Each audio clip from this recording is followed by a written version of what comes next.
Hello guys, in this tutorial you will learn where you can find out the file size of files and documents uploaded to your storage on Mega App. So let us guide you through this. Start by navigating to the Mega App, for example via the web version or on your desktop computer to the desktop app.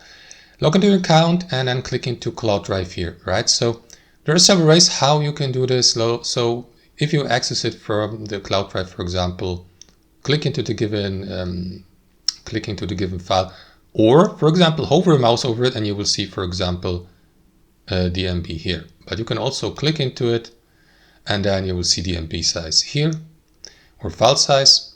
And option number 3 would be to click into these 3 dots if you want to gain access to more detailed information about the file.